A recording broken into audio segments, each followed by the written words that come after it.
इस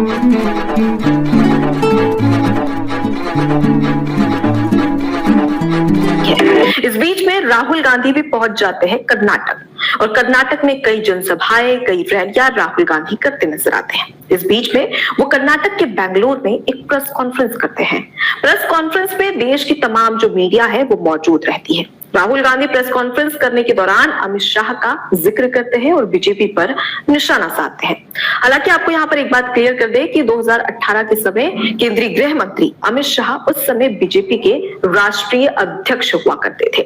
अब इस बीच में राहुल गांधी अपनी प्रेस कॉन्फ्रेंस में बीजेपी पर निशाना साधते हैं और वो ये कहते नजर आते हैं कि एक पार्टी जो अपने आप को ईमानदार बताती है, एक पार्टी जो अपने आप को ईमानदार घोषित करती है, उसी पार्टी का अध्यक्ष हत्या का आरोपी है, मतलब हत्यारा है। अब जैसे ये बयान मीडिया में आता है उसके बाद में जमकर बवाल मचता है। इस पर जमकर सियासत भी देखने को मिलती है। अब इस बीच में सबसे बड़ी बात बीजेपी सवाल उठाती है और राहुल गांधी से पूछती है कि राहुल गांधी के पास में ऐसे कौन से सबूत है जिसके तहत वो अमित शाह को हत्यारा करार दे रहे हैं।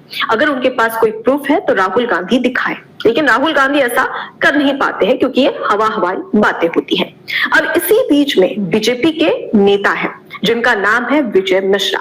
विजय मिश्रा उत्तर प्रदेश के एमपी एमएलए कोर्ट में, सुल्तानपुर के एमपी एमएलए कोर्ट में वो एक राहुल गांधी के खिलाफ अभद्र टिप्पणी और मानहानि का केस दर्ज कर देते हैं। जैसे राहुल गांधी के खिलाफ ये केस दर्ज होता है उसके बाद में एमपी एमएलए सुल्तानपुर कोर्ट में राहुल गांधी के लिए बड़ी मुश्किल खड़ी हो जाती है। दरअसल इस दौरान 2018 में ही वो केस दर्ज करवा देते हैं, मानहानि का केस, जिसके तहत वो अमित शाह पर जिस तरीके की टिप्पणी करते हैं उसी के तहत ये मानहानि का केस दर्ज होता है। अब इस बीच में आपको एक और बात बता दें कि 2023 में सुल्तानपुर एमपी एमएलए कोर्ट में राहुल गांधी को पेश होना होता है, लेकिन राहुल गांधी पेश नहीं होते हैं। अब ऐसे में बार बार समन के बावजूद भी राहुल गांधी जब कोर्ट में पेश नहीं होते हैं तो उनके खिलाफ जो कोर्ट है, जो जज है, वो गैर जमानती वारंट जारी कर देते हैं।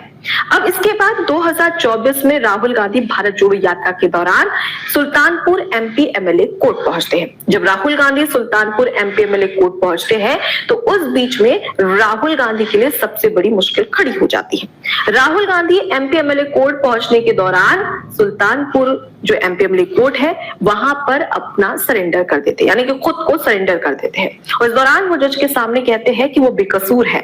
झूठे आरोपों में और राजनीतिक साजिश के तहत उन्हें झूठे केस में फंसाया जा रहा है और उन पर जितने भी आरोप लगे गए हैं वो सभी आरोपों को यहाँ पर सीधे से झुठला देते हैं और इन आरोपों को से इनकार कर देते हैं।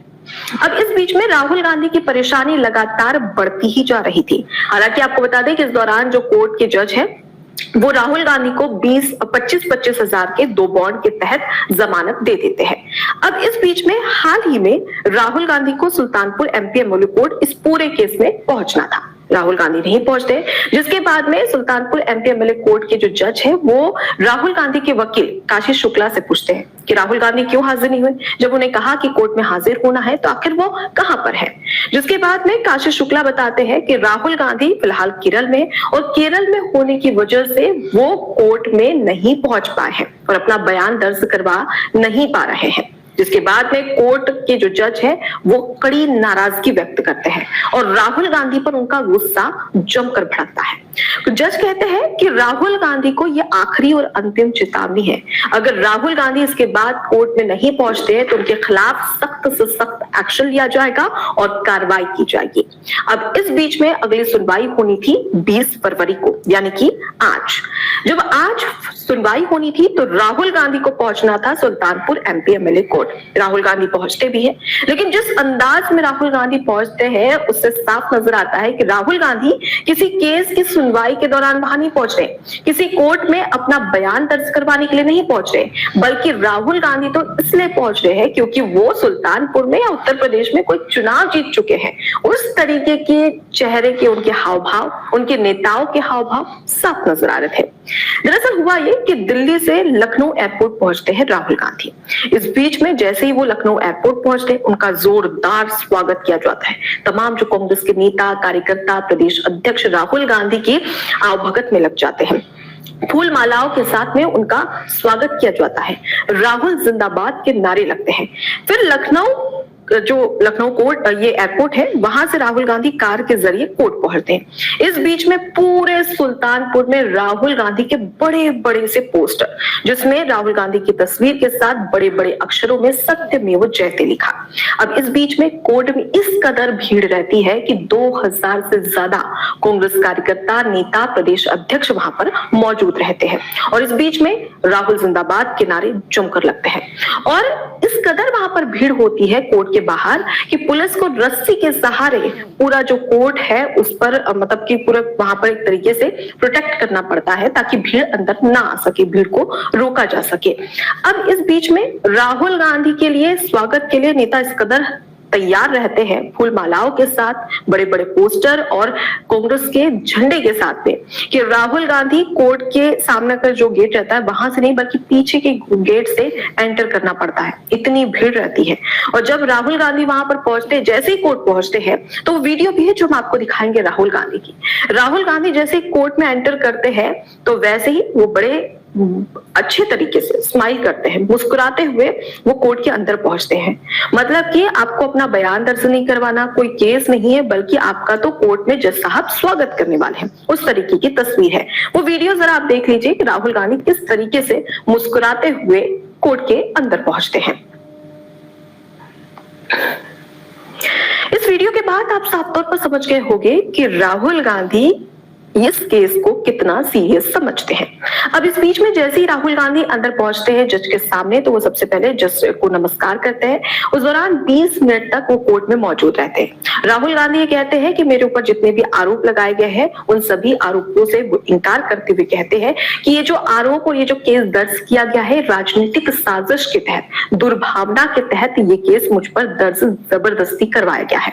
इसका कोई आधार ही नहीं है, कोई सबूत ही नहीं है और मुझे फंसाने की कोशिश के तहत ये झूठा केस मुझ पर दर्ज करवाया गया है और उन पर जितने भी आरोप लगते हैं उन सभी से वो इनकार कर देते हैं।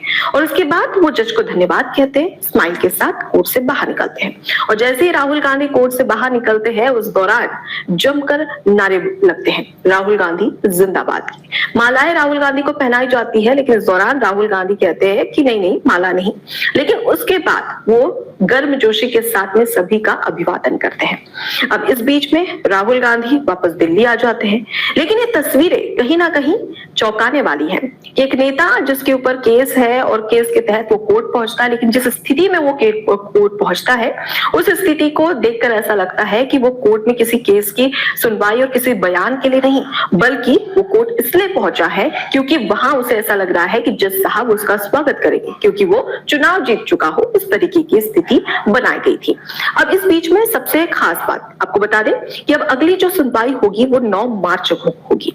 जो राहुल गांधी के वकील हैं काशी शुक्ला, उनकी ओर से बताया गया है कि अगली सुनवाई 9 मार्च को होने वाली है, जिसमें राहुल गांधी और तमाम जो ये पूरा केस चल रहा है, जो दोनों पक्ष है वो दोनों ही पक्ष अपने सबूत पेश करेंगे और उसके तहत आगे की कार्रवाई चलेगी। अभी फिलहाल राहुल गांधी को 20 फरवरी को सिर्फ अपना बयान दर्ज करवाने के लिए खुद कोर्ट पहुंचना था, इसलिए उन्होंने कोर्ट पहुंचकर अपना बयान दर्ज करवा दिया है, जिसमें उन्होंने साफ तौर पर कहा कि सभी आरोप राजनीतिक साजिश के तहत मुझ पर लगाए गए हैं, इन सभी आरोपों से मैं इनकार करता हूं। अब अगली जो सुनवाई होगी 9 मार्च को होगी, जिसमें सबूत पेश किए जाएंगे।